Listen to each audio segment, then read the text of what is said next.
have you here with me tonight, where we are going to go through multiple books tonight, which is something a little bit different than what we normally do. Normally, we read one and we read a couple of chapters. Tonight, we are reading, potentially three different books and multiple chapters within some of those books. So, yay, oh happy days. We'll have ourselves a little bit of fun, no matter which way we go about it. So, tonight, plan on Angels of Sodom by X.J. Maye. We'll have Tall Boy Son. Let me switch those really quick. We'll have a Tall Boy Son by Neal Holtschulte.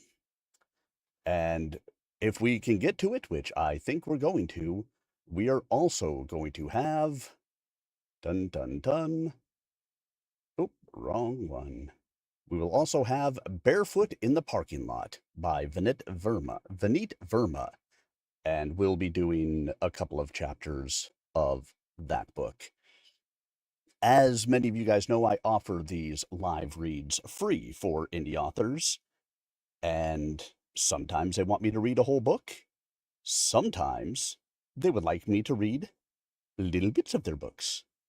Either option is perfectly okay by me, and it is really about making sure that we're helping out the indie authors to do what they need to do so that way they are better able to write the stories that they need to write, and let us help them to market a little bit and find out who they are. So once again, I am happy to have you all here with me tonight. As a reminder, we will be recording all of the chapters tonight. I record them individually, so I am happy to chat between chapters, but during chapters, well, we're just gonna have to listen to me reading the books to you. But you, of course, are very welcome to put your thoughts, comments, questions, whatever else in at any place that you would like to do so. And I will be happy to respond to them in between the chapters. In fact, let me make sure that my recording is going where I would like the recording to go to, because it's a little bit different. Let's just do this one as various. We'll save it to our various folder. So once again, tonight, read for you by Tim Maloney, you will get The Angels of Sodom. You will get Tall Boy Son. And you will get Barefoot in the Parking Lot. I hope you will stick around, check them out. If for any reason you do have to dip early, hey, I get it. Life. And if you do, not a problem at all. Once again, all of these are going to go up onto my YouTube and my Rumble channels as chapters later this evening after the stream. So if you miss something that you wanted to listen to, stop out to youtube.com/@SirArminius, or I think you could just search Sir Arminius on Rumble. They don't give me this nice, happy little @ that I can put in there. At least not that I found. If anybody knows how to do it, hey, let me know. But you can stop out there and check them out wherever works for you. And now, it's time, ladies and gentlemen. So sit back, relax, and prepare to enjoy as we dive into another night of live reading fun with you and with me and with all of us as we read some more indie author live novels. Once again, if for any reason you miss any of them, all of the recorded chapters will be available on youtube.com /@SirArminius after the channel, because it looks like, of course, as why would it not, YouTube is not receiving enough video to maintain smooth streaming. I don't know why they wouldn't be able to. I have a fiber optic connection. There should be plenty, YouTube. There should be plenty. All right, everyone.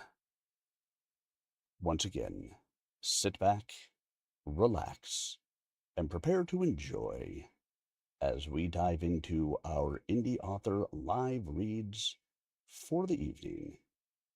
Brought to you live by your humble narrator, Tim Maloney. And we are going to start out with Angels of Sodom by X.J. Maye. Then the Lord rained upon Sodom and upon Gomorrah brimstone and fire from the Lord out of heaven. And he overthrew those cities, and all the plain, and all the inhabitants of the cities, and that which grew upon the ground. Genesis 19:24-25. For those who have taken my secrets to their graves. 1. New and tender. Dust. The two angels built their bodies from dust. They descended in the early evening, their radiance casting stark shadows across the barren wastes. They sculpted their new forms in a small desert canyon, far from prying eyes. This was kindness. Mortals who gazed upon the pure light of their heavenly forms would be struck blind. The Archon had commanded them to disguise themselves, to hide inside the flesh of a man and a woman, so that they could safely wander to and fro upon the earth. Between the steep hillsides they boiled dust, and tore apart the air, and shattered rocks to release steam. Twin whirlwinds of flame formed as new substances were fused from the fractured water, earth, and air. Bones hardened, creating a frame for the entrails, gonads, and muscles. Blood surged through tangled arteries as their new and tender hearts began to beat. Flesh crept across the growing mass, bloody and raw, gelatinous and quivering. Inch by inch, the newborn skin shifted from pale pinks to darker tones. Fine hairs slid from fresh follicles, thickening, growing black and curled. Haliel, the angel of flowers, took her first breath. She cried out when the inferno air seared her virgin lungs, her eyes forced wide.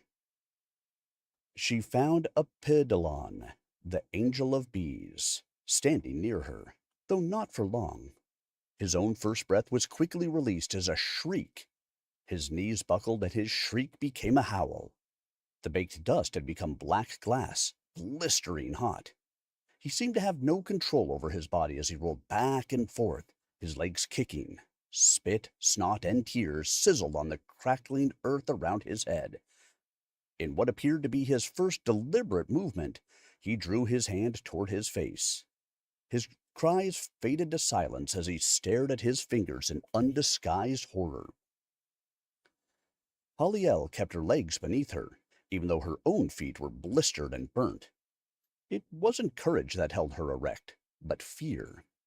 The black grass cracked all around her as it cooled, with sharp, jagged edges forming in an ever-expanding web. Apidolon bled from countless crisscross cuts.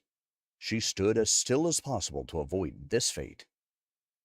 Watching Apidolon writhe, whimpering and bleeding, stirred a new emotion within her. Her nose wrinkled with disgust at Apidolon's weakness.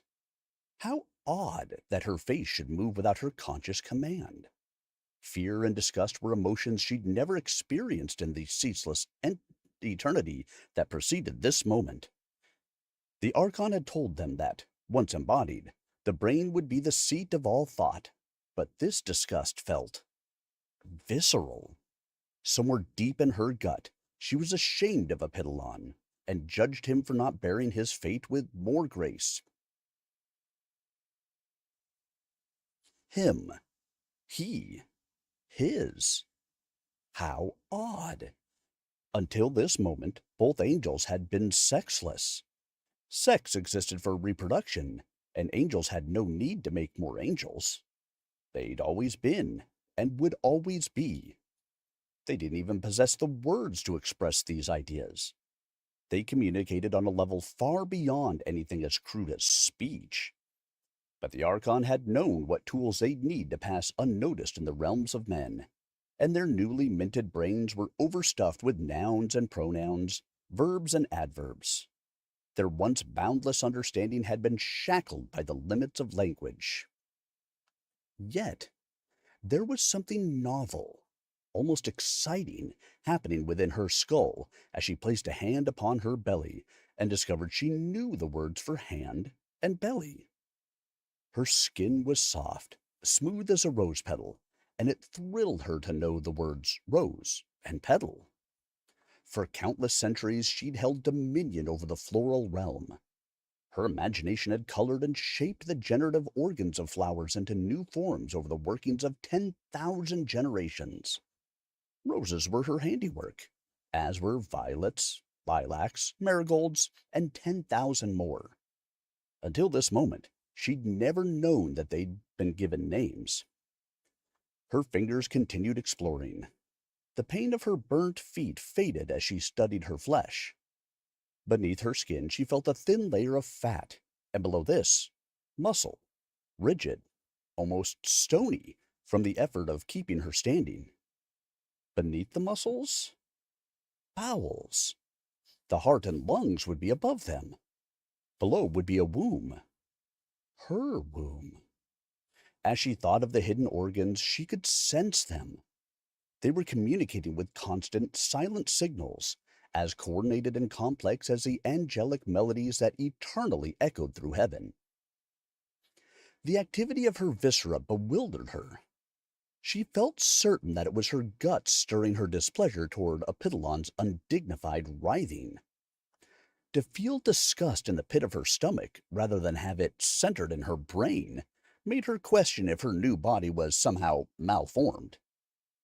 She frowned, feeling the muscles of her face, aware of her lips sliding along her teeth.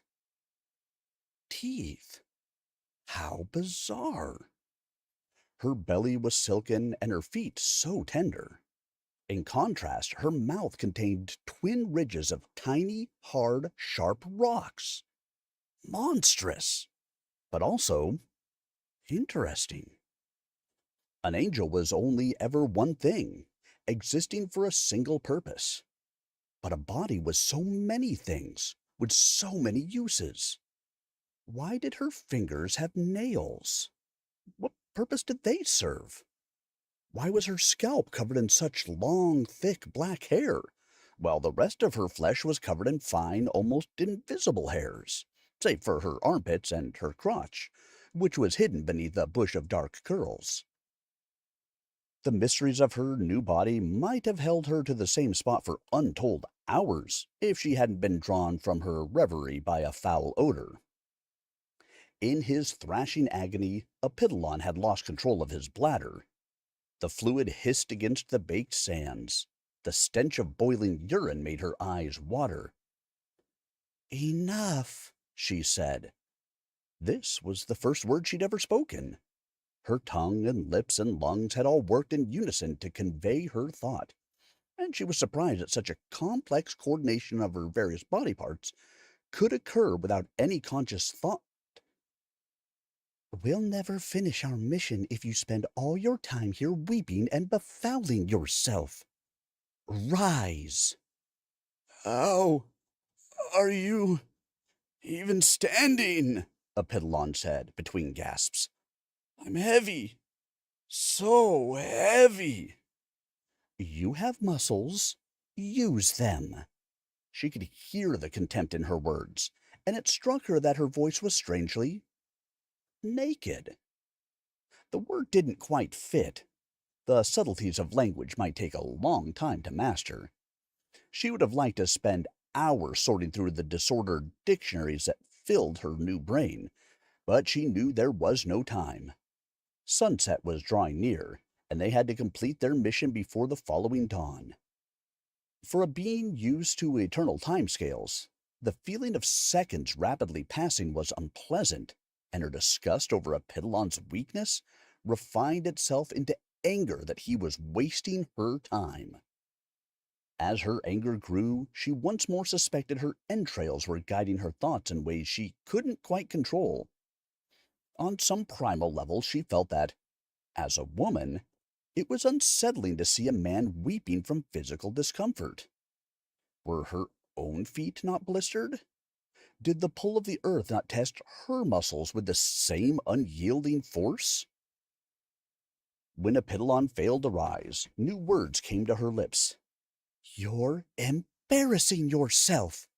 Be a man." Epidolon looked as if she'd slapped him. Gritting his teeth, he breathed loudly through his snotty nose as he rolled to his belly, then rose onto his hands and knees. Fine shards of glass jutted from his bloodied skin, and sweat dripped from every pore. He stood on wobbling legs, drawing to his full height. Haliel gazed up at his face. He seemed to loom over her like a tower, though, at best, he was perhaps 8 inches taller. It was more than his extra height that gave the impression she was standing next to some formidable structure. Now that he wasn't flopping pathetically in the dust, Epidolon's muscles looked like smooth stones beneath his dark skin. When his thick legs stopped trembling, they looked as sturdy as tree trunks. He drew his shoulders back as he took a deep, calming breath.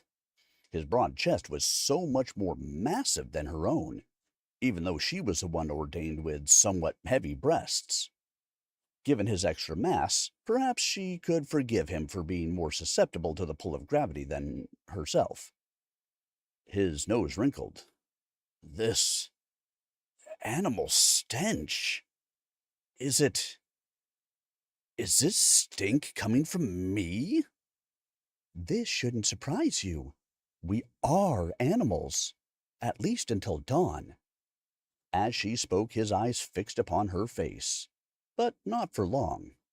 With almost comical intensity, his gaze dropped to her naked breasts, then to the dark curls hiding her pubic mound. His pupils dilated, his nostrils twitched, and there was a slight whistling noise as he purposefully drew air through them. You smell pleasant. For an animal. So it seems, she said, glancing at his lower belly. On the ground, when he'd been peeing himself, his cock had been little more than a nub of flesh, a small, floppy finger jutting from the tangled hair that covered his crotch. Now this little finger was rising, lengthening and growing thicker. Skin peeled back from the head to reveal a pink knob with a small slit at the tip. A dewdrop of moisture sat atop this tiny divot of flesh. Some remnant of the urine? Some other bodily fluid? Haliel couldn't explain why this should interest her at all, but she also found she couldn't turn her eyes away. Her cheeks grew hot, but not because of the radiant heat of the seared soil. It's unfair, Epidolon grumbled, as his eyes remained glued on her crotch. I wet myself, and the odor is hideous. You wet yourself and somehow smell even better. Wet herself? Instinctively, her hand fell between her legs. Her mouth opened slightly. She was wet. The interior of both her thighs were slick with moisture. Most of this was sweat from the heat, but her fingers swiftly discovered drops of a thicker, slicker fluid that coated her pubic hair. As the Angel of Flowers, she recognized something familiar happening, something she hadn't known human bodies could do. She was blooming. Small folds of flesh between her legs were opening, unfurling, coming to life. Her cunt was awakening, and the moisture seeping from it wasn't urine, but something more akin to nectar. She brought her wet fingers toward her nose and sniffed them. The scent was predominantly brine, but with floral notes. Without her willing it, her tongue snaked between her lips and tasted the moisture. Salt. Incense. Honey. This first taste awakened her previously innocent tongue. She was suddenly ravenous. feeling like she could grab fistfuls of the baked soil around her to shove into her mouth. Then her hunger sharpened, growing more defined, and she cast her needful gaze upon Epidolon. She wanted to taste the sweat that coated his face, and to trace the tip of her tongue along the inviting skin of his lips. The sensations and images flooding her mind jolted her, making her tremble. Epidolon saw the turmoil written upon her face. "Are you in distress?" "I don't know," she whispered. "My heart is racing. My breaths are faster." She started to tell him she was hot, but now the heat felt more like a chill, and the sensation confounded her. "I may have a fever. It isn't unpleasant. I don't dislike what I'm feeling." He tilted his head, giving her a quizzical look. She struggled against the confusion of her senses. Until this point, words had sprung freely to her lips, but now it felt like words were fleeing her. "I feel good? Only better than good." She swallowed. Her mouth had become overly filled with saliva. "Your new form pleases me, Epidolon. I find your scent desirable. I would I would like to touch you. And I would like for you to touch me." Epidolon tilted back his head and roared with laughter. "Why are you laughing?" "Look at you," he said, wiping tears from his eyes. "You've worn flesh for 5 minutes, and you're already mewling like a cat in heat." "Me?" she protested, directing her eyes once more to his cock. It was fully engorged now, jutting up at an angle. It was slightly curved, covered in thick veins, and looked longer than her hand. She decided to measure the true size of this curious object, lifting her fingers toward it, but Epidolon caught her by the wrist. She tried to pull her arm away, but he held on. She tried again, pulling harder, but couldn't free herself. How was he so much stronger than she was? Now he was the one with contempt in his eyes. She felt utterly naked before him, which she was, but her previously innocent nudity had become vulgar and shameful, as her flesh openly betrayed her deepest desires. Her nipples were puckered and hard. Her cheeks were red and burning. Her cunt was a fountain. Trickles of her nectar ran all the way to her knees. "Your animal lusts have overwhelmed you," he said, his tone balanced between amusement and scorn. "You've lost control of yourself." "Perhaps you should control me," she said, her voice deep and raspy. She closed her eyes and tilted her face upward to meet his. Her lips parted. If there was any order in the universe, any sense at all in creation, his lips would now meet hers. But she was only met with another laugh. She opened her eyes as he let go of her arm. "Come," he said. "We've work to do." "Of course," she whispered, feeling something within her wither at his rejection. "I'm sorry. I shouldn't have allowed these sensations to distract me." "Don't apologize," he said. "It's not truly your fault. The Archon has given us the typical forms of a man and woman, along with the extraneous body parts built into these shapes. I can't imagine how these distracting organs will be of any use at all for our mission." He dropped his hand to his crotch. Taking hold of his penis, he pushed, then tucked. With his other hand, he covered his ugly, dangling testicles and pressed forward. When he pulled his hands away, there was only a slight bulge visible beneath the kinky hair. "Matter obeys spirit. We can improve upon our designs as needed." To prove his point, the hundreds of cuts that marred his flesh instantly scabbed over. He shook himself and the scabs fell away, revealing unblemished flesh. "You're right," she said. Was simply caught off guard by novel sensations. It won't happen again."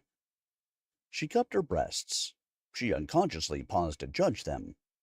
They were the breasts of a female well past girlhood, but still firm, perhaps too firm, since gravity hadn't had years to draw them downward.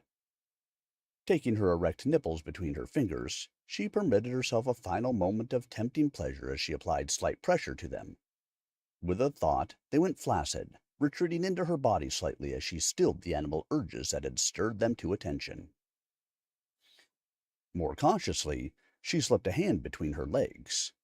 She knew she needed to close the flower that had blossomed there, but for a moment she couldn't resist the temptation to explore it with her fingertips. She traced the outer reaches of her labia. Such an intriguing shape. In her dominion over flowers, she'd worked over generations to alter the delicate curves of the different petals to better attract insects and birds that would transport pollen from bloom to bloom. Her own opened petals parted with ease beneath her fingers, seeming to invite them in. She was curious about the forces that had shaped the flesh between a woman's legs, and wished that she had time to explore her cunt more thoroughly. "Why do you delay?" asked Epidolon. "My anatomy is more complicated than yours. I don't want to eliminate a body part I might need later." "Come morning, we'll leave this flesh behind forever," said Epidolon. "There's nothing down there you'll need in the intervening hours." Her jaw tightened. He was right. She didn't need any of this extra tissue. She pulled her fingertip from between her labia. She covered the whole of her sex with her hand. There was a moment of discomfort as she willed the flesh to rearrange itself. When she pulled her hand away, the gap between her legs was as barren as the ground they stood upon. She brought her hand to her face. With a thought, the glistening moisture that covered her fingers turned to dust, which drifted away on the breeze. "There," said Epidolon. "You should be able to think clearly now." "Agreed," said Haliel, careful not to meet his gaze. For the first time in eternity, she'd lied. He'd only laugh at her again if she confessed that she was still unsettled. The fire that had ignited within her continued to smolder, and she'd removed all possibility of physical release. "We should focus on the mission. Which way to the city?" Epidolon scanned the hillsides. Night was coming on. Without a word, he set off, climbing one of the hills, motioning for Haliel to follow. Even after they left behind the burnt and broken glass that marked the spot of their arrival, the desert soil was nothing but lifeless dust and crumbling rock. This was no place for flowers or bees. How could there be any men surviving in this desolate heat, let alone an entire city? "There," said Epidolon, at the crest of the hill. He pointed toward the west. She reached his side. In the far distance was a vast stretch of dark water, an inland sea. Between the hillside they stood upon and this distant sea were acre after acre of green squares, laid out in a grid of irrigation canals. The green lands held crops and orchards. The angelic essence hidden within her flesh hummed as it felt the presence of innumerable flowers among these gardens. Epidolon had a faint smile. It was a different expression than the one he'd worn when he'd laughed at her. That smile had mocked her, but this smile filled her with warmth. "Bees," he said. "Millions of them." They were both so distracted by the thriving farmlands that it took Haliel a moment to realize that there was, in fact, a vast and bustling city along the water's shore. In the fading sunlight, the curved walls and high towers of the city took on a pinkish hue. For a place so vile as to deserve utter destruction, the city looked warm and inviting. "Sodom," she said. "It looked very distant. It will take us half the night to walk there." Why would we walk? He asked, turning his back to her. Twin humps atop his shoulder blades bulged, writhed, then burst, giving birth to wings that opened wide, then wider still, dazzling her with the whiteness of their feathers. And everyone, that is the end of our reading of Angels of Sodom. It was, yeah, hopefully not something that, gets me in trouble, right? We will have faith. I believe in us. I believe. The children are the future. Treat them well and let them lead the way. So I hope you guys enjoyed that. If you are interested in reading more of the book, then you can stop out to Amazon.com. Search for Angels of Sodom by X.J. Maye. And you too can find yourself reading the rest of Angels of Sodom. I hope you did enjoy. Now we will move on to something a little bit different. We are going to move on to Tall Boy's Son by Neal Holtschulte. Once again, a very different type of a book. We are going to be reading chapters 1 and 11. Just 1 and 11. But let's see really quick before we start into there. Does anybody have any thoughts, comments, questions, concerns, anything that you'd like to add, ask, anything else? I am happy to answer any questions you may happen to have. You know, if I can. I can't tell you that for a definitive I could answer your questions. I suppose it all would depend on what they are. But I am here with you. You are here with me. And remember, if you did miss any part of Angels of Sodom, you can always stop out to the YouTube channel after the stream, and I will have the recordings up there for you to listen to. As I don't see any thoughts, comments, questions, or concerns, let me take a drink.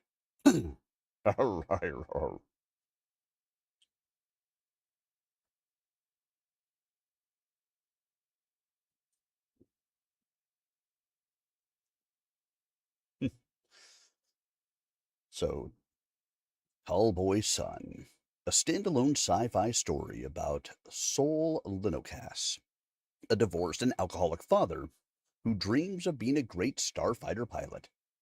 A chance discovery pulls him into the crosshairs of shadowy forces and space pirates, testing his courage, skill, and sobriety. Like I said, we're going to read chapters 1 and 11, and then if we've still got some time, we'll at least start into Barefoot in the parking lot. And if we can make it all the way through the 5 chapters I have of that, great. If not, our next stream will be finishing that book, and I have more by the author. So either way, I will hope that you will enjoy it. But now, once again, sit back, relax, and prepare to enjoy. I gotta move this book out of the way to get to the next book. Dun, dun, dun. So like I said, sit back, relax, and prepare to enjoy as we dive into the next book to read, Tall Boy's Son. I do have links for this up on the YouTube and Rumble channels. They will also be available on the recorded video descriptions, so that way you can stop out and support these authors, because that is always very important. And now, let us begin with, make sure I'm on the right page there, Tall Boy's Son Chapter 1. Sol tripped on the walkway leading up to his ex-wife's house. He should have anticipated the crack in the pavement, but he'd been distracted by the holographic video playing in his palm. He fell. His personal interactive sailed from his hand, tumbling the ad for the space show through the humid morning air. Palm-sized starfighters arced in tight formations, armor gleaming, nose-mounted coil guns cracking. Then the PI hit the ground and the advertisement winked away. Sol belly flopped hard enough to knock his wind out, but there was no time to hurt. He scrambled forward to comb the dew-soaked grass for his PI. The rectangular device, smaller than a fun-sized chocolate bar, was merely water-resistant, and not so cheap that he could afford a new one. "Come on, come on," he muttered under his smog mask. He should have sprung for a sturdy belt buckle interactive or one of the ear studs that accepted gesture inputs from fashionable smart gloss nail polish. But no, Sol worked with his hands. He spotted the black device amidst the green and carefully plucked it from the grass. He rolled the PI against his shirt to dry it, then gave it a tentative shake. The advertisement sprang into the air, banners scrolling above dueling starships. "Tour of frigate-built Mk3 destroyer, including bridge access. Performances by the elite solar flare stunt team. 1 week only." Sol swiped. The holographic display switched to 3 splayed tickets, admittance to the space show for 1 adult and 2 kids. He swiped again. The tickets were replaced by a wing-bracketed medallion, a contestant badge for the Plutonium Cup tournament. He sagged with relief, but his heart was a drumming reminder that he wasn't as young as he used to be. 35 isn't that old, he told the concrete. "It is if you don't mind yourself well," his mother would have said. Sol ran his hands over each other, checking his fingers and wrists for tenderness. His palms burned from the slap of the fall, but everything else seemed okay. He could still manage a flight stick and throttle. The space show hosted an amateur pilot contest, a dogfight and simulation for the coveted Plutonium Cup, bragging rights, and 50,000 in cash. Sol pictured himself lifting the trophy, his ex-wife Kimberlyn throwing her arms around him while the kids latched onto his legs. It was a beautiful fantasy, and it filled him with a fire considerably more pleasant than the lingering acid burn of the hot sauce from last night's rice and beans dinner. If he didn't win, he wouldn't be able to make rent. There wasn't enough overtime at work. Maybe if he scored a hot find at the scrapyard, he might get by, but if not, he could end up on the streets, homeless and choking on smog.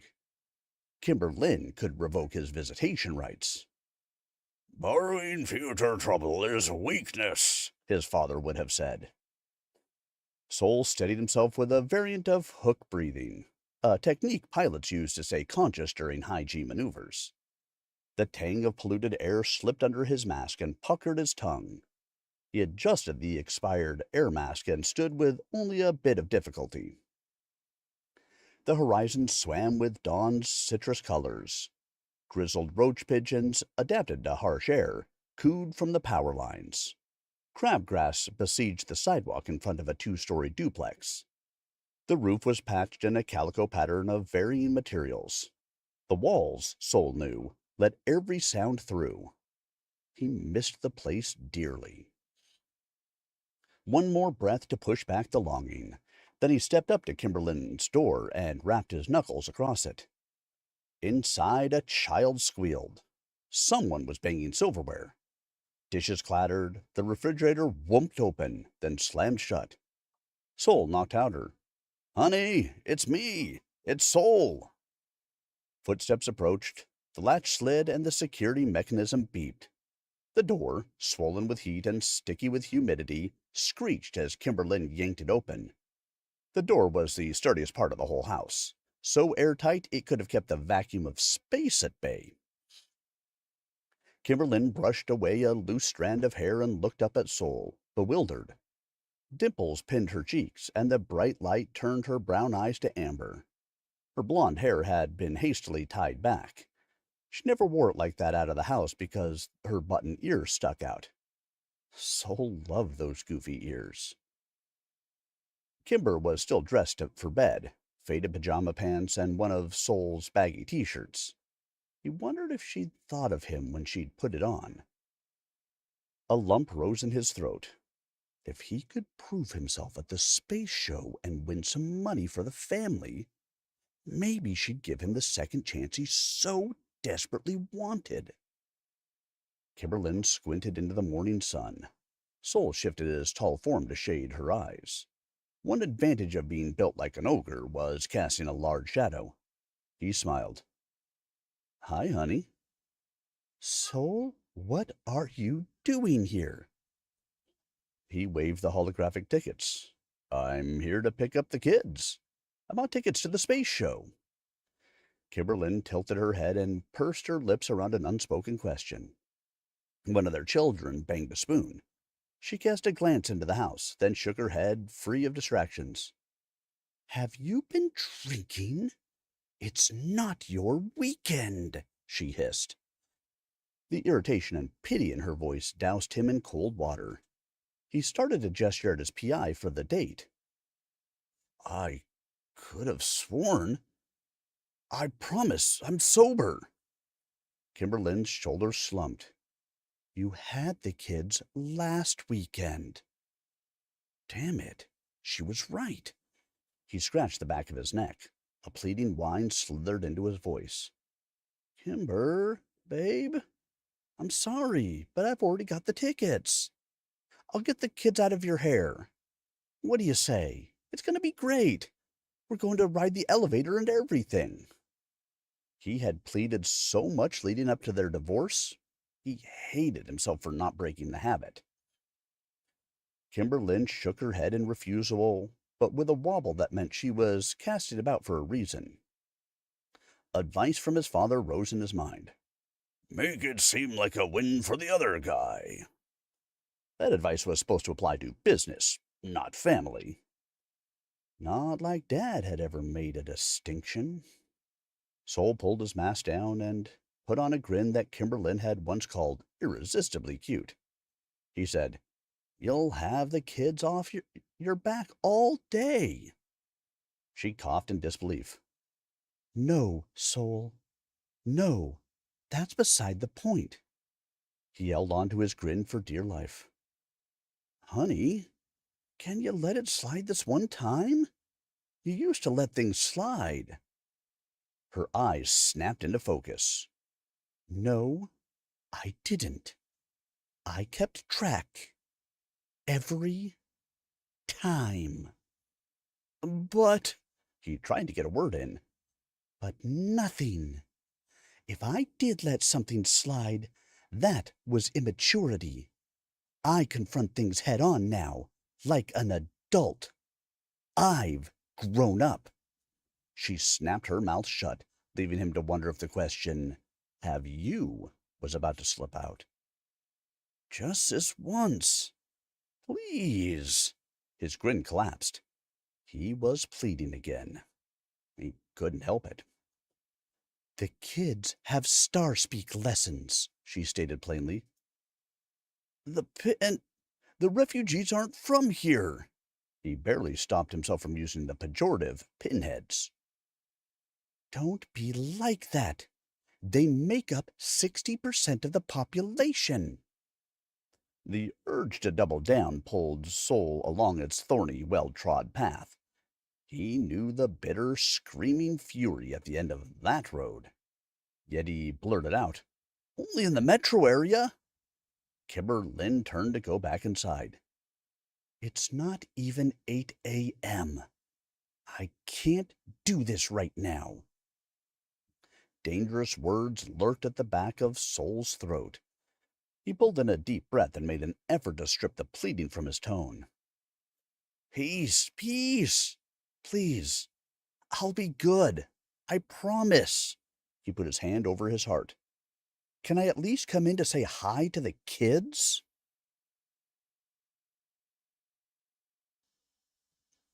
Kimberlyn chewed her lip. Part of Sol wanted to fly away to some other planet where he couldn't foul up and hurt the people he loved just by existing. But he also wanted to be a good father and a good husband. I won't fight in front of the kids. I promised that before, and I've done it, haven't I? It wasn't much, but he clung to the accomplishment like a life preserver in choppy water. Sure, come in, she said, attempting a polite smile. But hide that. She pointed at the hologram where tiny starfighters with unrealistic contrails orbited the splayed tickets. Sol turned off the PI by closing his fist and pocketed the device. He followed Kimberlyn into the house, the door begrudgingly squeezed shut behind him. "Daddy!" Gav exclaimed as he and Kimberlyn entered the kitchen. The 7-year-old pitched toward Sol. The stool beneath him tilted dangerously. Sol rushed forward to avert disaster. He gave his big-headed boy a side hug and tousled his mop of brown hair. Hope, his little blonde girl, had been shoving food into her face. She took her fingers out of her mouth and spread her arms wide. "Me too!" It was important that if her older brother got a hug, she got one too. Sol hugged her. Little wet hands dabbed his shirt sleeve. She was a perfect mess. Sol beamed at his children. Hope had Kimberlyn's blonde hair. She wore her googly eye t-shirt, printed with tongue-out smiley face. One googly eye bounced as she wriggled in her booster chair. The other eye had fallen off, and Kimberlyn had drawn on a less dynamic replacement with permanent marker. Gav's hair was dark and would darken further, like his dad's. Gav wore kid jeans and a tight-fitting white t-shirt. He'd fixated on a cartoon about dinosaur construction workers who sported the style as they drove big trucks around, protecting Earth from giant evil rat men. Hope turned to her mother, confused. "What about lessons?" she asked. "You still have lessons. Your daddy's just here to say hi. He has to leave soon." She shot Sol a look bright with the message, "You do have to leave soon." Sol picked up the cue. "That's right. I'm just stopping in." "Aw," Hope whined. "I don't want lessons. I want to go with Daddy." Gav pushed a breakfast bro biscuit around his plate as if it were a hovercraft. He commented, "Last week, Dad took us to the junkyard." Kimberlyn's voice dropped to a whisper, but both children were well within earshot. "I thought we agreed that was dangerous." Sol winced and addressed the kids. "That's right. We agreed. No more scrap trips." Gav frowned at his mother. He understood who was making the rules. "Aw, come on." "We'll do something else fun, I promise," Sol offered. Gav swiveled his big blue eyes toward his dad. "Like what?" Sol looked down to the PI in his breast pocket, but when he looked up, Kimberlyn had one eyebrow arched, and her stare was a fully charged disruptor beam. "We'll think of something." "There's nothing to do at Dad's place besides watch him play video games. That's boring," Gav whined. Kimberlyn frowned a question at Sol. He changed the subject. "Why don't you teach me some of that star speak you've been learning?" "Vac, vac, vac," Hope chanted gleefully. Kimberlyn made a fierce face. Gav howled with laughter, crumbs spraying from his mouth. Sol looked around, confused. "I'm missing something." "It's a naughty word." Kimberlyn faced Gav. "And I asked you not to encourage your sister to use it. If I hear that word out of her one more time, I'm taking away your PI privileges this afternoon." Gav's laughter turned to indignation. He pounded his fists on the table. "That's not fair." Hope opened her mouth to speak. devilish delight stretched across her cherubic cheeks. No! Gav shoved a biscuit in her mouth.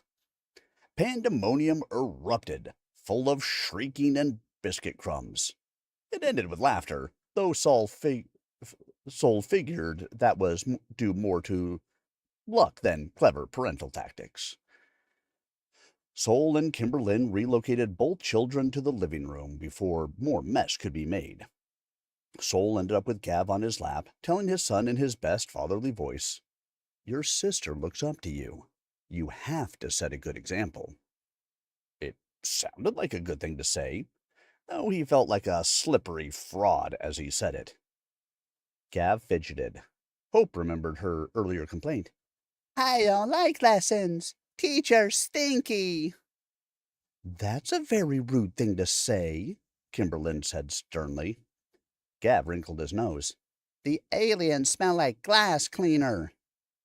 "They aren't aliens," Kimberlyn pointed out, but her reasonable observation was lost on her son. Sol made a show of sniffing Gav. "You're stinky, too." Tickles and shrieking ensued. Sol ran out of breath before his son got tired of the attention. He lifted Gav and set him on his feet. "Take your sister and go finish your breakfast," he instructed. "I don't want to." Gav clung to his shirt. Then something caught the boy's eyes. He snatched the interactive out of Sol's pocket. "Can I play PI?" "That's Daddy's," Sol said, trying to keep his voice bland, but it was no use. Sol had a bad habit of distracting the kids by letting them mess with his PI whenever they got restless or acted out. Gav shook the PI. The space show advertisement flashed alive, as eager to receive attention as Gav was to give it. "Whoa," Gav crooned. "I want to go. Are we going?" "Not until later," Sol said. "Sol?" Kimberlyn warned. "Much later. Like when you're older. You can even see your dad fly one of those ships one day." Gav wrinkled his nose. "You're too old."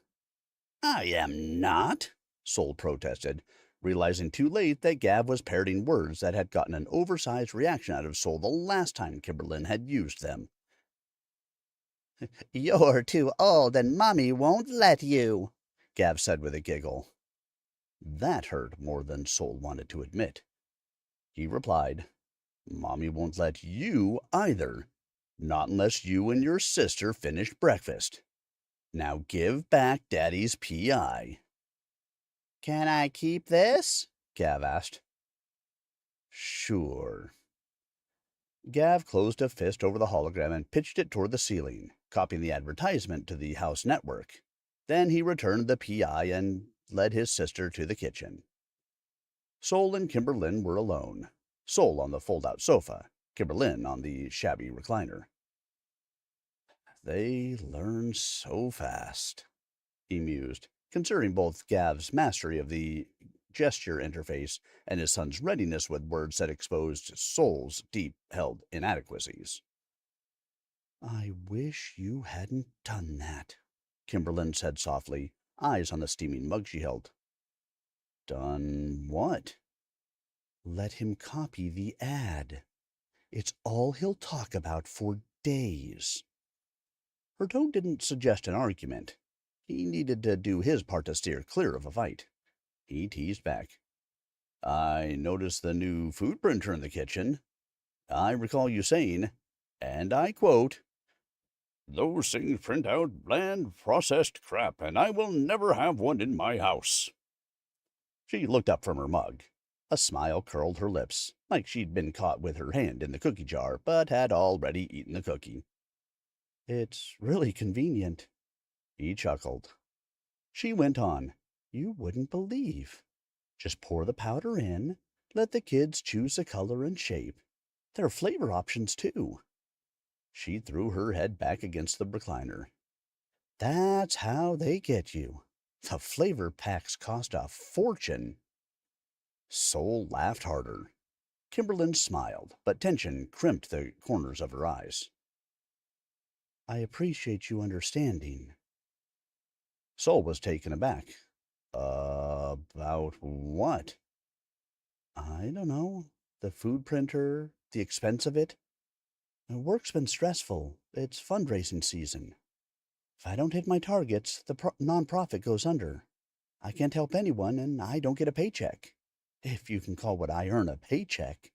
She let out a massive sigh. I don't have the energy to fight with our picky eaters.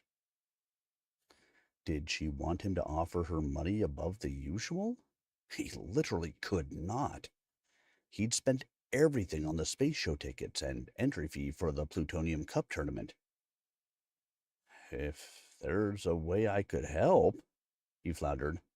Maybe house repairs? How's the new filter working? Great. Thanks for replacing that. Gav's cough cleared up. Clean air will do that. It will, Kimberlyn agreed. A lull descended. Sol tried his luck. I could still take the Hellions off your hands today. The kids could miss lessons this one time. Kimberlyn's smile cracked. No, and don't make me the bad guy. Sol surrendered, hands up. I didn't say anything bad about the lessons.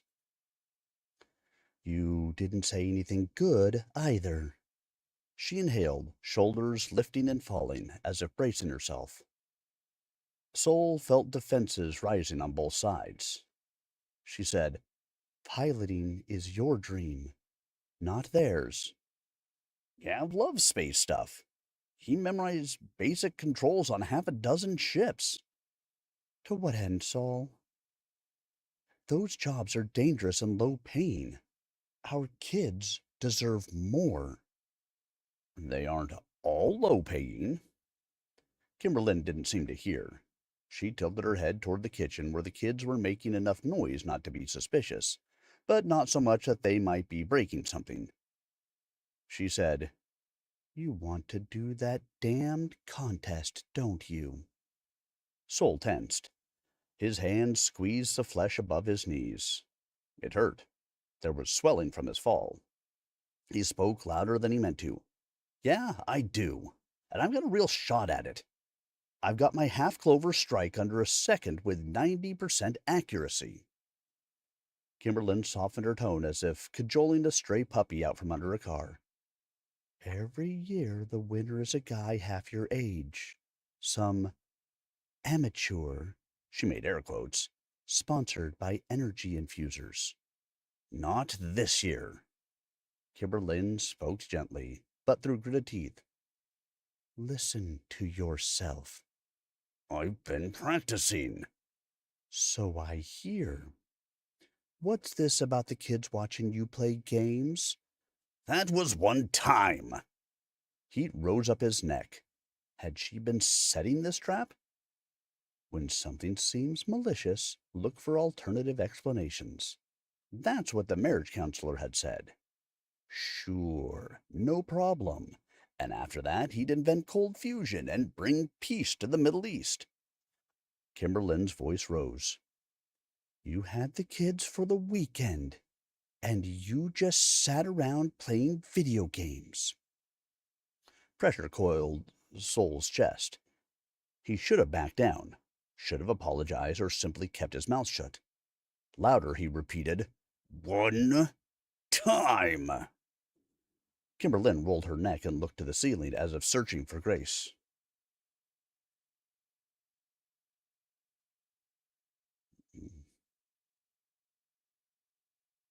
She lowered her voice, a peace offering, or so Sol told himself. I know you like those games. His blood pressure spiked. So condescending. She's not trying to hurt me. He insisted to himself. He ground his teeth and managed to make an I statement. I know it was a mistake. It won't happen again. He desperately wanted to avoid getting sucked into an argument in front of the kids. All I want is one win, but I'm a failure at every turn. He shook his head. But on that point of me and the kids, I can't take them next weekend. The farm has me working overtime. It wasn't true yet, but it would have to become true. We needed the money. Kimberlyn kept her voice low, but her frustration was clear. Sol, that really throws a wrench in my plans. You can't tell them no? He showed empty palms. Look, there's what I give to you and the kids. Plus rent's gone up. And it's not like I'm in great standing at work. They're looking for any excuse to downsize. Kimberlyn closed her eyes. What did you do? He bristled. Why would you assume I did something? But he knew it was because of how he'd gotten fired from his last job. And that job had been a dream. Or if not a dream, at least a starship. But management had gotten sick of telling him that he couldn't fly a tub designed for sucking up space debris like it was a starfighter. And Kimberlyn had been plagued by worry. Space is a dangerous place, she'd been keen on reminding him. She sipped from her mug, then said, You're right. That was unfair. I'm sorry. It's all right, Sol replied. A young voice shouted, No! From the other room. Both parents swiveled their heads, but there was no dramatic follow-up. Sol returned his eyes to Kimberlyn, her dimples, bed hair, and pajamas. The sense that everything was as it should be surged through him. Kimberlyn's presence was comforting. She believed in Sol's best self. Despite their flaws and occasional friction between them, they belonged together. He was certain. Hey, we didn't fight, he pointed out encouragingly. Not in front of the kids, Kimberlyn admitted. Not at all. I guess you're right. Let me say bye. I'll get out of your hair. Kimberlyn's brow furrowed even as her mouth smiled. You're not in my hair. Sol stood to hide the tears suddenly stinging his eyes. His father had said, Never let them see you cry. He blinked and dabbed his shirt sleeve to his face. They returned to the kitchen where Gav was enacting battles for Hope with his printed food shapes. Hope seized each new bit of damage and shoved it into her mouth. Sol pinched a starfighter-shaped biscuit and flew it through the air. Did I tell you about the time I slip-drifted under the gun horizon of a battlecruiser and disabled it in one pass? Yes, Gav shouted, grabbing for the food. In a game? Kimberlyn asked, arms folded across her chest. She knew the answer. Ouch, Sol reacted, but in a playful tone. He dipped the wings of the food ship. Oh no, the mothership's coil guns are too strong. I'm going down. Sol crashed the biscuit into Gav's mouth. He gobbled it up. All right, I'm headed out, kiddos. Sol squeezed Hope to his chest and tousled Gav's hair.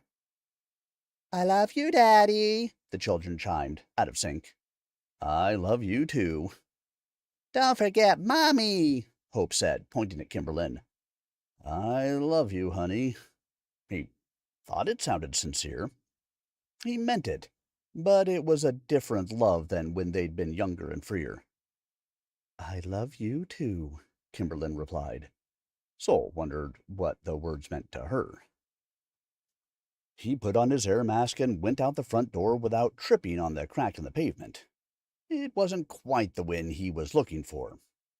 He wiped his eyes with the backs of his hands before turning toward the bus stop. He reflected that he hadn't fought very hard for the space show. Piloting didn't seem to matter as much when he was with his family. With only the pill-shaped shuttle buses bouncing over broken streets for company, it mattered again. So, get a win. Dad was always talking about wins. Get that one big win that renders all the losses meaningless, he'd say. Today was the day for Sol to put his skills to the test. He was an underdog, but a lot of people performed best under pressure. That's me. That's the kind of person I am. But the mantra was slimy with a film of doubt. The bus stop consisted of a bench behind a wind-hassled shelter. Dust devils s- stirred single-use infuser wrappers around his.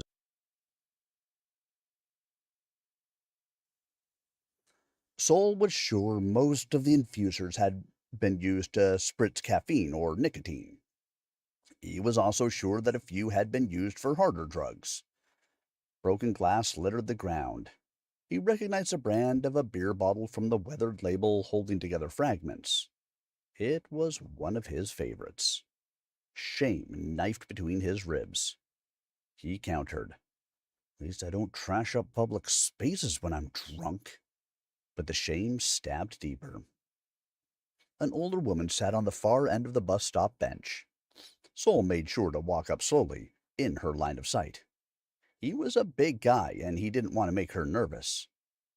The woman wore a light shawl over a flowery yellow dress. She had a cheap, disposable mask like Sol's.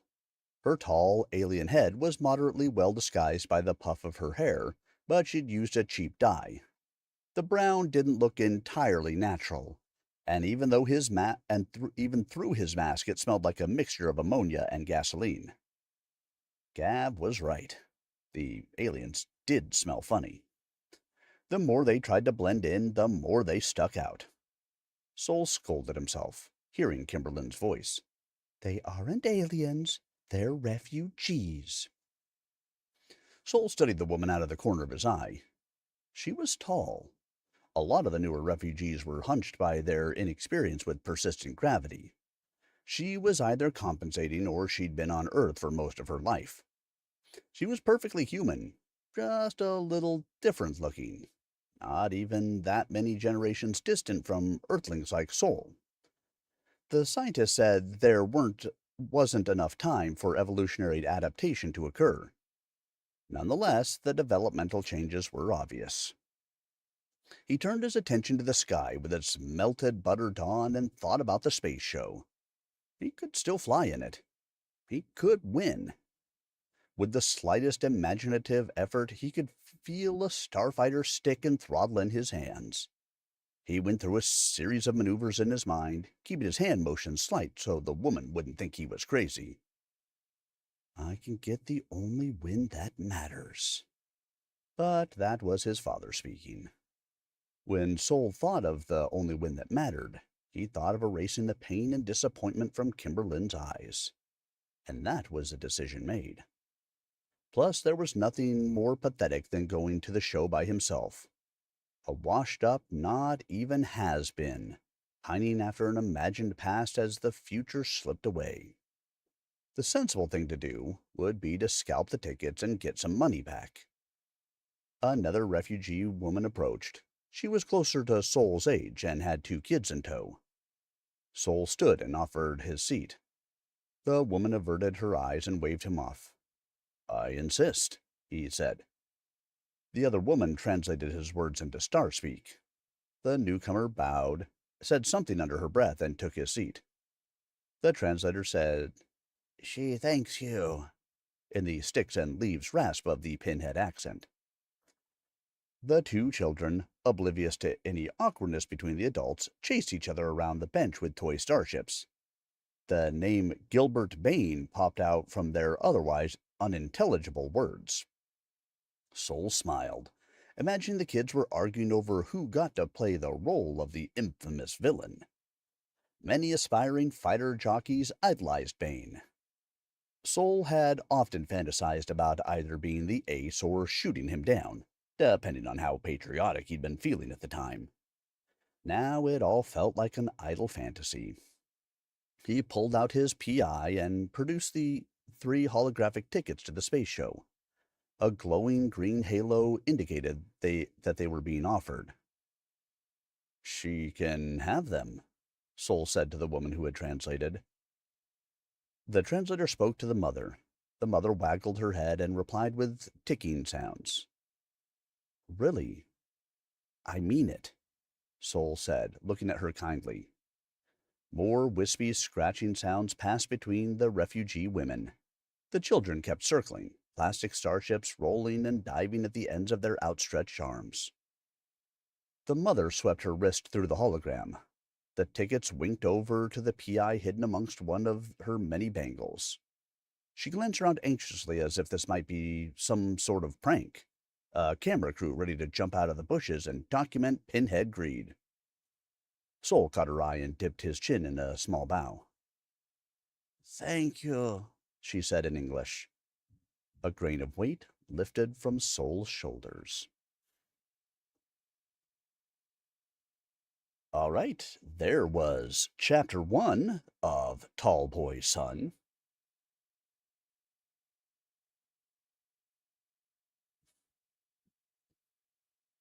Are you guys ready for Chapter 11?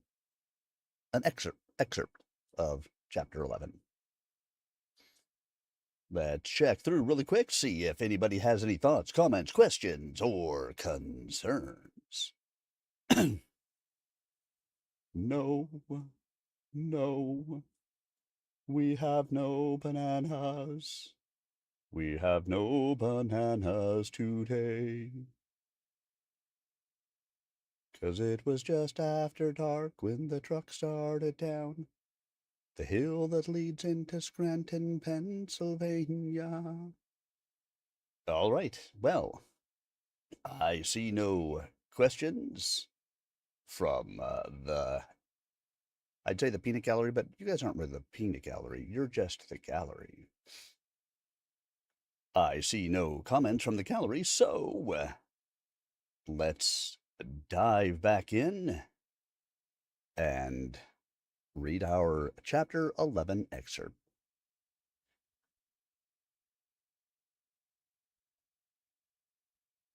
Tall Boy's Son, Chapter 11 excerpt. Riza was the only one who turned to acknowledge Sol and Pibble's arrival. She showed Sol her stained teeth. It was the smile of a shark, and it made his insides quiver. He hadn't seen her since boarding the ship because she was on the same shift as Trudy. Nonetheless, he remembered her introduction. Pilot, navigator, weapons. Maybe it was just the caffeine hit, but a premonition told him that weapons were about to be relevant. He returned her smile as if courtesy might calm the predator. Trudy and Barrett were engaged in an intense conversation, jargon flying between them. 2.219 above the elliptic, Barrett reported. Confirm. Cold silent, Trudy said. Green across the board. Heat levels normal. Target brightness 12 watts. Laying out the welcome mat, huh? Intercept is set. Confirm distance and velocity. 40 clicks, closing at 0.1. Then Trudy sighed with something like relief. She finally turned to him. Welcome to the bridge, Sol. I wanted you to see what we do. There was an energy behind her words. When they were kids, she had boasted that her birthday was coming up, but he still had to wait most of a year for his. She was that kind of excited right now. Sol was glad to see her, but he couldn't bring himself to say so. I thought you were going to keep me in the dark and feed me shit. The caffeine turned his tone sharp.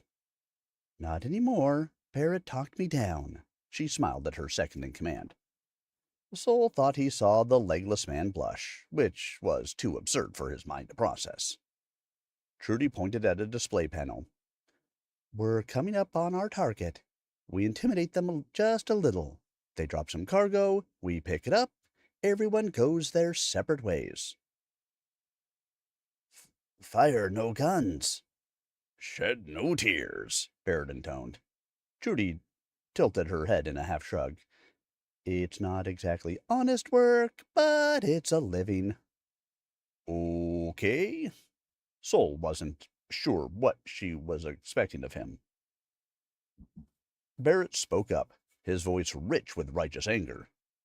Interest can weather the loss. Won't even budge the needle on their margins. Profits that should belong to working folk. Sol looked back and forth between Trudy and Barrett. Barrett's justification sounded rehearsed, but Sol didn't need a reason. As far as he was concerned, Trudy's crew, himself included, were poor enough to take what they needed to survive. Presumably, some of this money would go to Gav, Hope, and Kimberlyn. That was more than enough justification for him.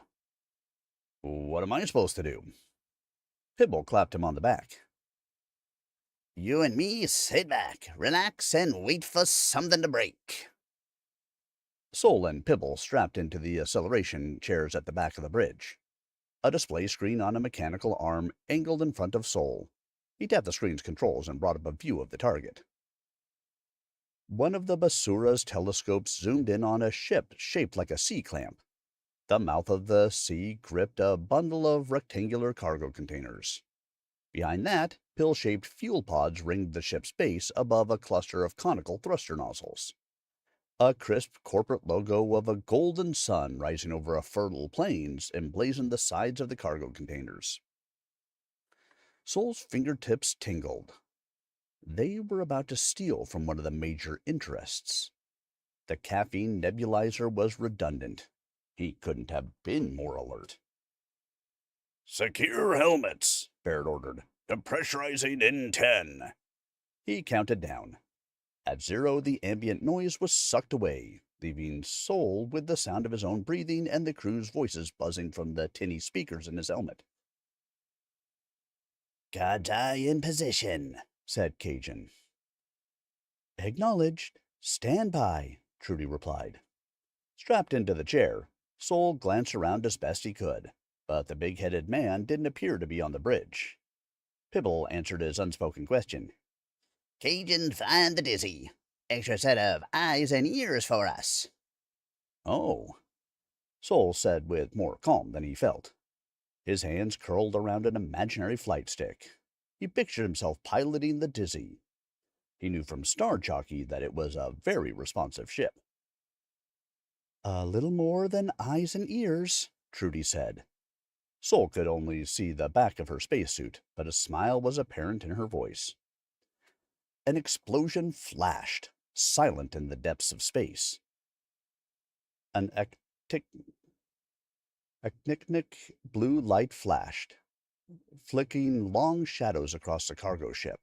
Sparks lodged in the larger vessel's hull, twinkling lights that looked like shattering glass. Electromagnetic pulse darts. Cajun must have fired the EMP into the path of the cargo ship. If they weren't the same as in Star Jockey, the cargo ship would be disabled, at least until they swapped out some cooked circuit boards and reset their breakers. "Reactor powered, venting heat," Barrett said, his voice rising with excitement. "They can see us." The Basura rumbled beneath Sol. The sound rose through his seat and shook his bones. Opening the channel, Trudy announced. Then, projecting her voice as if speaking to an auditorium. Cargo carrier. If you reboot your systems or attempt to flee, you will be fired upon. Safe passage can be purchased with a toll of 1,200 cubic meters of cargo. You have 30 seconds to comply. Over. Sol caught himself holding his breath with anticipation and consciously began his breathing exercises. Static crackled across the open channel for one cycle of in-breaths and out-breaths. Finally, an unfamiliar man's voice replied. This is Captain Souther of the Old Reliable. We have 3 contracts on our scopes. Are you seeing the same? Over. That wasn't compliance. Though the bridge had been evacuated of air, Sol felt tension in the silence. Riza fidgeted with her restraints. Reliable, we have a Dizzy 328R in escort position. Trudy's voice lacked the confidence she'd projected before. Something was wrong, but Sol didn't understand what. Captain Souther's voice came back, urgent and angry. Negative. I'm telling you there's another. You, me, your Dizzy, and a 4th contact. And it ain't ours. Give me eyes, Trudy ordered. "Boosting scanners," Barrett responded. The captain of the Old Reliable didn't wait for a response. This is not standard procedure. We are powering up. No, Trudy yelled. You can't. Fuck you. Sol's heart pounded. What the hell was going on? He jabbed at the interface on his console, searching through the view options. He found one that abstractly represented the three ships, the Basura, Dizzy, and Old Reliable, as points in space with primary color lines and circles indicating vectors, distances, and orientations. The view updated, zooming outward and blinking with a fourth point of light, its vector stabbing straight through the narrow triangle of the other ships.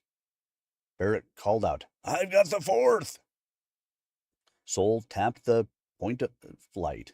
The console switched to a close-up. The newcomer was frigate class, much bigger than the Basura. Not as big as the cargo carrier, but designed for violence. The frigate was lopsided. On one half, radiator arrays poked between hull plating like weeds growing from the cracks in a sidewalk. On the opposite side, smooth stretches of armor were interrupted by the scorch and scratch of battle scars. It wasn't a common ship, or he would have recognized it instantly. Then a distinctive shape caught his eye. Silhouetted against the splash of the Milky Way was a Corvette starfighter perched atop a docking pylon. It was hard to tell in the harsh, color-consuming light, but the Corvette's paint cast its dark form toward the purple, as if its true color was red. A chill ran through him. There's no way. But who else could it be? Who else flew a cherry-red Corvette but the legend himself? The one-man war. The infamous quadruple ace, Gilbert Bain. Sol felt weirdly torn between celebrity awe and the fear that he was about to die. Perhaps he could get an autograph before the legend blasted them all to pieces. The displays went white, bright enough to cast shadows across the bridge. The incoming ship vanished behind a blaze of braking thrust. Riza emitted a stream of expletives that could have peeled paint. Sol gripped the armrests of his chair. Sweat stung cold where his spacesuit's fan blew air on his neck. Trudy hailed the ship. My sister just called Gilbert Bain, Sol's giddy brain pointed out. The voice it answered was distorted by the kind of modulator used by villains demanding ransom money. Stand down, Basura. Power down your reactor and prepare to be boarded. Gilbert Bain wasn't after the cargo ship. He was after the Basura. But that didn't make sense. The Basura didn't have any cargo. It was running empty to make room for what they should have, at this very moment, been stealing. There was only one thing of value on board. Panic surged through Sol. He grabbed for his pocket. His gloved fingers scraped against the fabric of his spacesuit. Then he remembered that the data stick was secured to the foot of his bunk. He should do something. But what? It was much too late for confessions. A knot in his throat kept him from speaking. He would have killed for some liquid courage. Cops? Riza asked. An icon of a slash through a megaphone indicated that she spoke on a private internal channel. No, Barrett growled. a pirate. It's Gilbert Bain, Sol blurted, but any reaction to that revelation was overshadowed by Barrett calling out, Incoming fire! Trudy shouted orders. 30 degrees, port, 10 arc seconds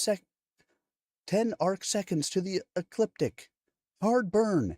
Cajun, get your ass back here. This is my fault, Sol thought. Sweat stung the corners of his eyes.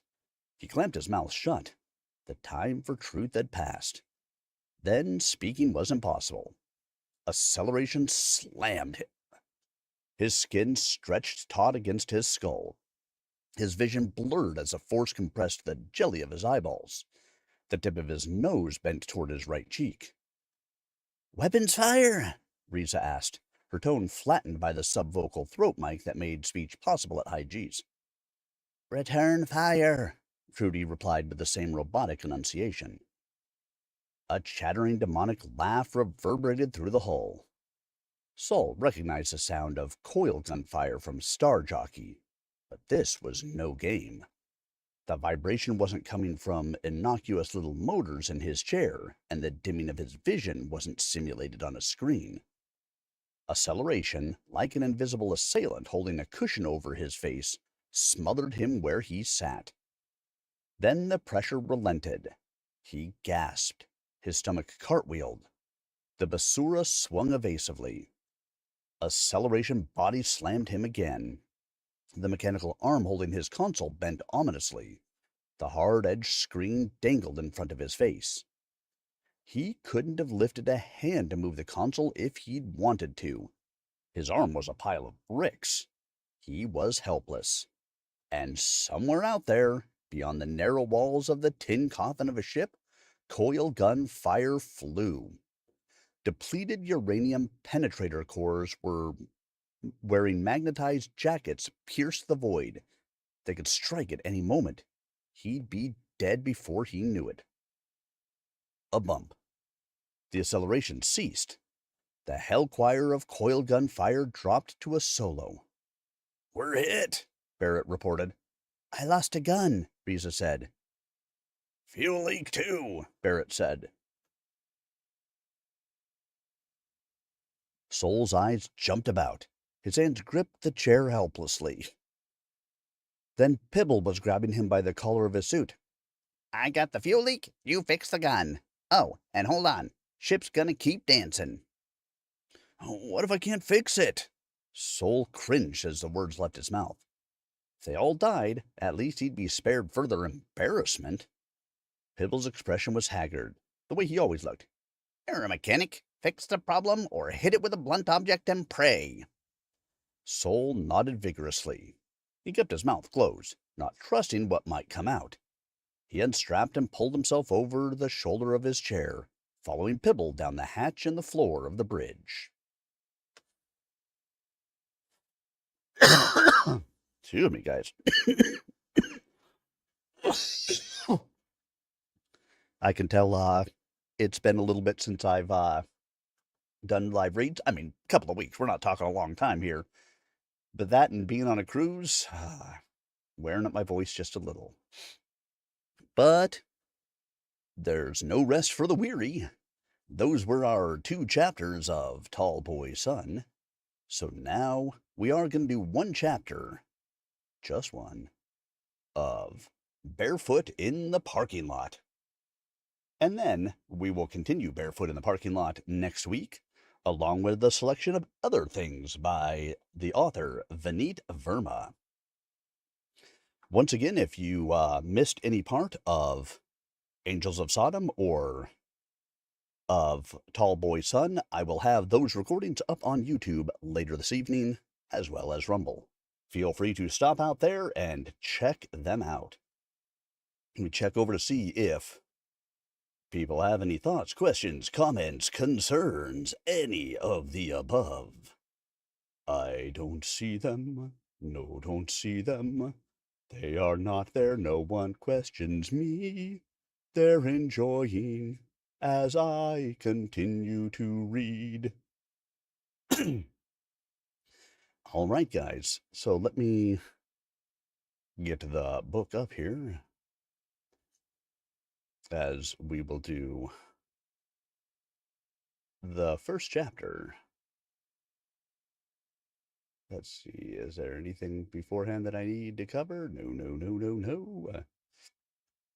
Once again, if you are interested in checking out Barefoot in the Parking Lot, I have the links on the YouTube and Rumble descriptions, and they will be on the recorded video descriptions. But now, let's go ahead and dive into the final part of our read tonight. Excuse me. I should probably drink something.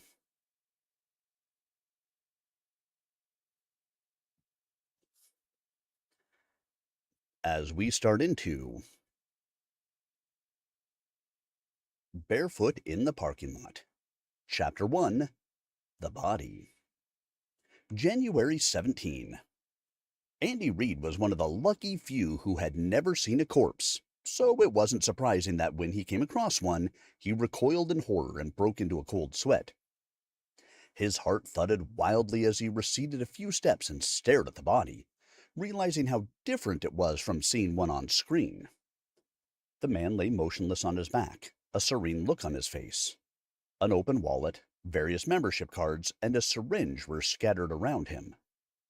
At first, Andy thought the man was asleep, but then he noticed that there was no movement in the chest. The man was not breathing.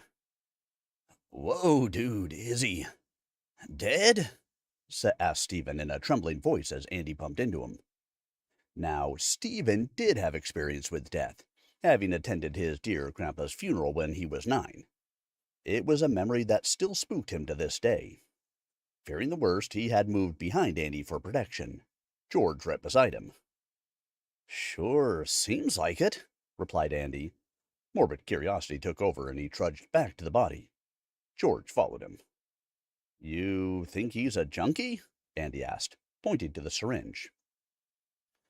I don't think so. I mean, he looks clean and healthy. Besides, both his sleeves are buttoned up. He couldn't have been shooting himself up, replied George. By now, Stephen had mustered enough courage to join his friends. To think that until 10 minutes ago they had been dining at their favorite restaurant, swapping anecdotes and tall tales about which hot women had eyed who, the kind of talk you would expect from 20-somethings who had downed a few drinks. To think that just 5 minutes ago, scanning the parking lot for his car, Andy had spied a pair of long, shapely legs that made their way up into a short pink skirt and an attractive rear. He had admired the view, his mind racing, wondering whether the rest of that body was just as mind-blowing. Wondering whether he should talk to her, whether he would be lucky enough to get her number. The woman had turned a few seconds later, spotted him, and disappeared into the darkness. He could still picture that terrified face. And now they stood in the same spot where she had been. Hey, he reminds me of... Is he really? Stephen said as he bent down to reach for the cards. Almost simultaneously, George went for the syringe. Guys, wait! Don't touch anything! Commanded Andy, proud that years of watching crime shows was finally paying off. He was well aware they shouldn't be touching anything at a crime scene. Let's call the cops. Andy noticed the disappointment in his friends' faces, but was relieved to see that they were in agreement. He dialed 911 and calmly provided all the details. As calmly as he possibly could, considering that his heart was still beating 1,000 times a second. Then they waited patiently in the quiet of the night. No one was in the mood for tales anymore. Maye turned into her driveway, noticing the empty garage as the door opened. That meant her husband, Jay, was not home yet. He routinely worked late, but was usually back by 10 p.m. Tonight, he had not responded to her texts and calls. She eased the car into the garage and closed the door behind her. Once in the kitchen, she made one last call to Jay, which went unanswered.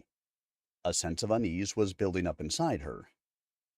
She called Anjali, her next-door neighbor and closest friend. Anjali didn't have any information about him, but talking to her and hearing her reassuring voice gave Maye some comfort. Jay didn't have any close friends. His entire social circle consisted of Maya's friends and a couple of his colleagues. She decided to call Robert next. She didn't know him well, but enough to know that he would remember her. They had chatted briefly when they met at his party a few months ago. It was also because of that shindig that she had his number saved in her phone. She dialed and got to the point after a quick exchange of pleasantries. "Jay is not home yet. Is he with you?" We were in a meeting earlier, but he left around 7 p.m. I haven't seen him since. Oh. Did he say where he was going? No, but he looked really chipper. I assumed he was going home. Don't worry, he'll turn up soon. Maye downed a tall glass of water. It had been a long, tiring day. One of those days that had demanded a lot from her. Now that she was home, she felt the need to wind down. She went to her room to change and get ready for bed. but Jay had still not turned up by the time she was done. Wei Lin. She could ask Wei Lin. But was it too late? She peered out the window at her neighbor's house. The lights were still on. She took the chance, but the call was fruitless. Wei Lin had not seen or heard from him either. Maya plopped on the couch and started browsing Netflix, something to keep her occupied while she waited. It didn't work. She was halfway through an episode of Narcos when she drifted into sleep. A while later, she was awakened by the doorbell. Through the fog of sleep, she stared at the screen for a few seconds before she remembered why she was there. She turned off the television and checked the time. 2 a.m. So late. She took a deep breath to calm her nerves as she got on her feet and walked over to the door. Sunnyvale homicide detective Paul Conley was seated at his desk, trying to wrap up a case report with a giant bag of Doritos open by his side. It was almost 10 p.m. on a Wednesday night, and he was itching to go home. He pictured himself crashing into bed, wrapping himself in the fluffy comforter, and drowning in deep slumber. Little did he know that this blissful picture would remain just that. He would not be getting much sleep tonight. "Still working?" asked his partner, Angela White, as she settled into the chair across from him. Just wrapping up the Hinckley report, he replied as he reached into the bag for the next handful. Angela's face broke into a mischievous smile.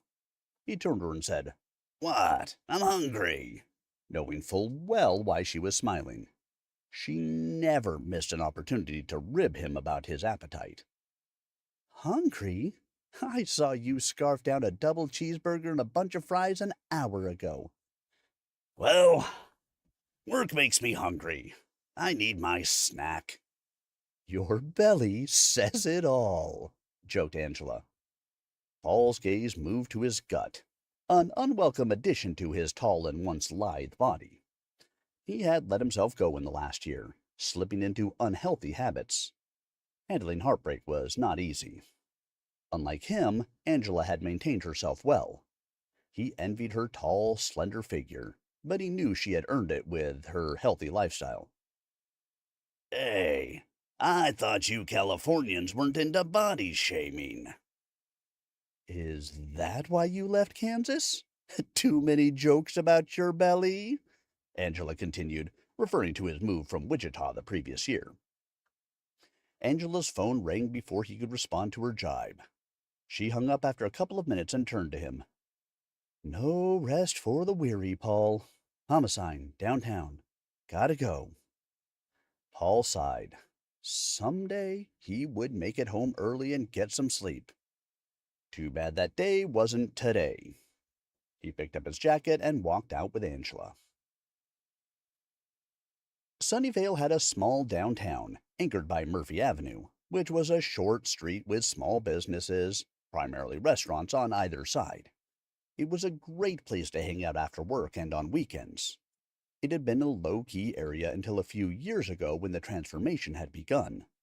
The street was spruced up and a couple of commercial office buildings, housing and additional retail, had sprung up around the core.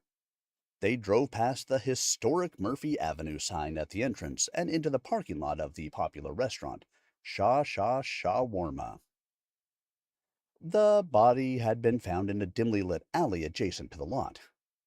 By the time they got there, the yellow crime scene tapes were up, and a few people in the distance were trying to catch a glimpse of the action.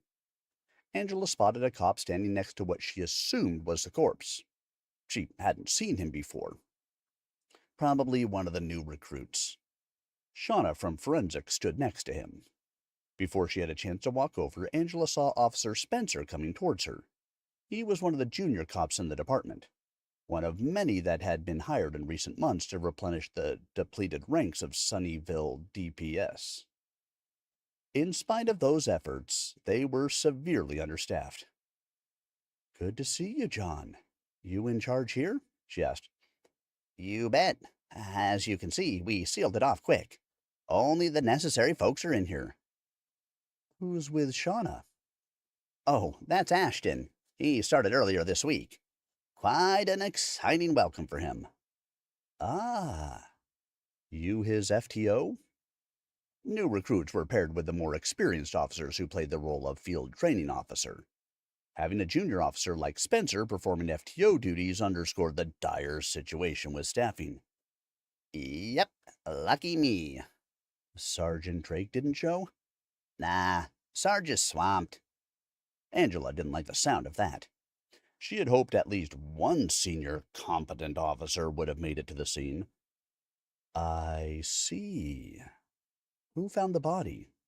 A group of 3 guys. They were returning from dinner at a nearby restaurant when they spotted him. Where are they now? There. John pointed towards an area outside the yellow tape. Angela could see them leaning against a car, all of them glued to their phones. They're standing there all by themselves. No one watching them? Asked Paul, sounding agitated. They could be discussing what they saw, influencing their stories. And what if they're already posting this stuff on Facebook and Twitter? John threw up his hands. Hey, I know. But this is all I've got, okay? It's only Ashton and me. We did tell them not to talk about it or post anything on social media. John threw up his hands. Like they'll listen. Anyway, Ashton there doesn't look very busy, does he? Said Angela. Spencer took the hint and motioned to Ashton, who trundled over to the witnesses to keep them in check while Angela and Paul walked over to the body. Angela took a few moments to observe the corpse. The dead man lay flat, face up, and looked peaceful. She would not have suspected foul play based on this image. She recognized the face, and for a fleeting moment the thought that he was gone made her sad. Her gaze moved from his face to the full-sleeved button-down shirt and jeans he was wearing.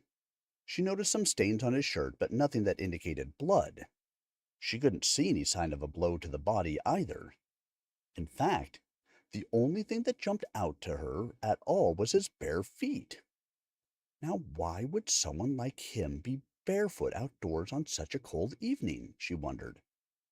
She moved on to the syringe that lay next to his head. It seemed empty. Next to it was an open wallet with his driver's license on top.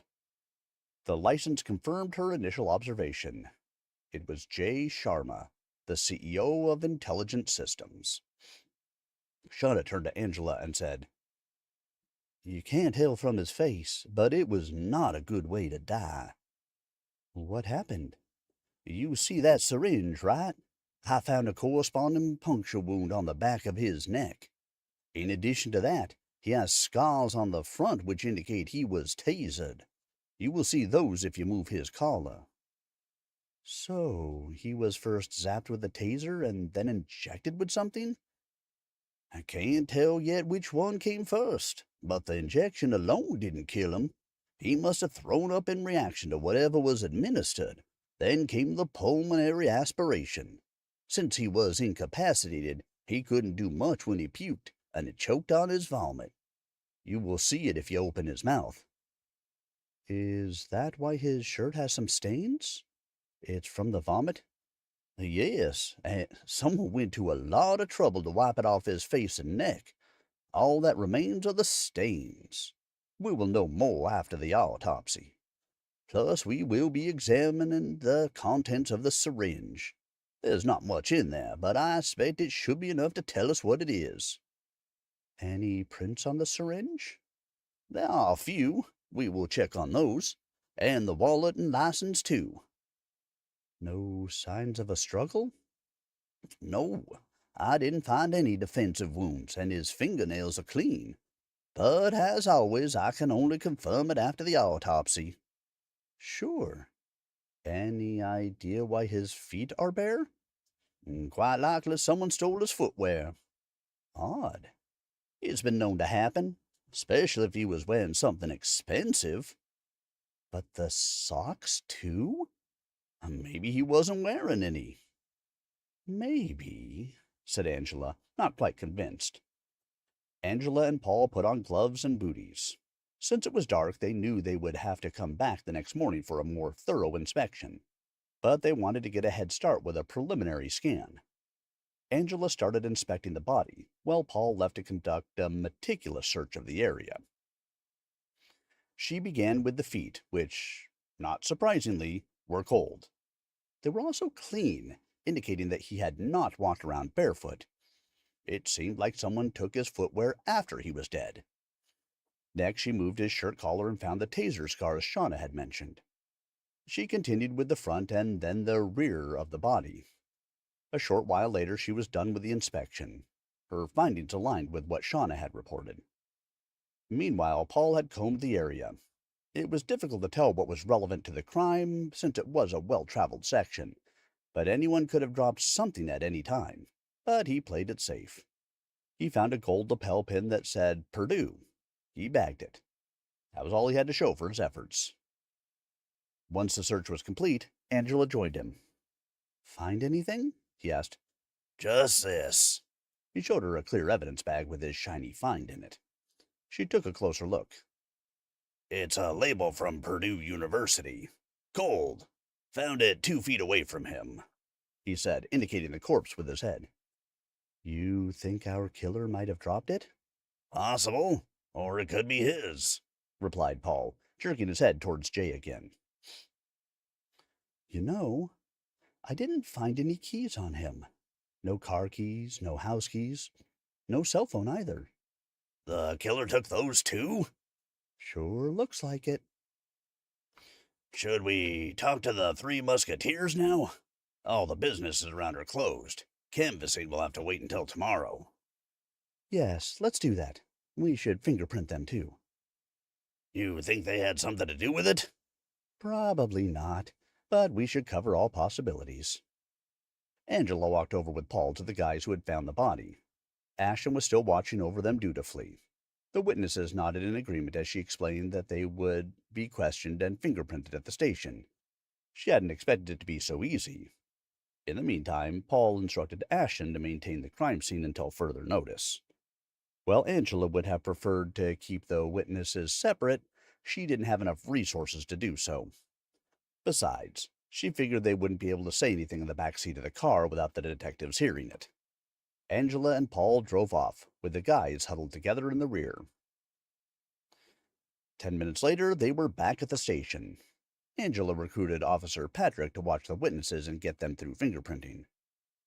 "Which one of you made the call?" she asked. Andy raised his hand. She and Paul walked him over to an interrogation room.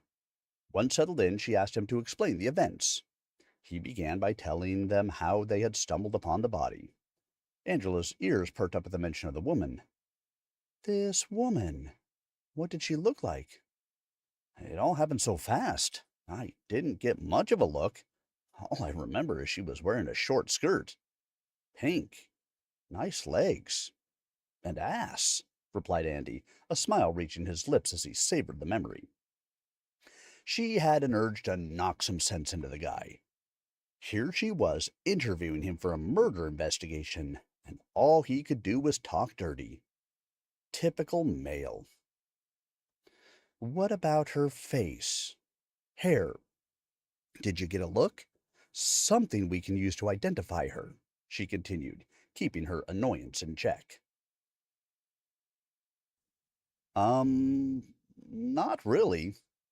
Like I said, it all happened so fast. One moment she was there, and then she was gone." "So, you had time to admire her legs and her ass, but you didn't see her face." Hey, it's not like I'm some pervert, okay? She had her back to us, so that's all I could see. She only turned for an instant before she ran away." "Think harder. Try to remember. Any little information could be useful," Angela urged him. Andy thought for a few seconds, then replied, "Well, I think she was blonde, shoulder-length hair, and she was white. Quite tall, guessing around 6 feet." "That's good. Anything else?" Yeah, she was wearing a jacket. I think it was red. She looked scared. That's all I remember." "Not surprising she was frightened. Caught in the act. Which way did she run?" Through the alley, away from the parking lot. I see. Do you have any connections with Purdue University? No. Why do you ask? Never mind. Thanks, Andy. Those are all the questions we have for you at this time. We have your contact information and may talk to you again if needed. Please don't discuss this with anyone else or it could hinder our investigation. Here's my card. Call me if you remember anything else. Paul walked him back to Officer Patrick and returned with Stephen. Angela interviewed him, and then George after that. Unlike Andy, who seemed quite confident, they were nervous. It was something she often saw with people who hadn't directly encountered law enforcement before. Stephen and George hadn't seen much. By the time they had looked, the woman was gone. They had described their experience with the body, but it was nothing more than what Andy had told them. They had never been associated with Purdue either. The detectives walked out to the lobby with George. After confirming that all three had been fingerprinted, Angela allowed them to leave. That was promising.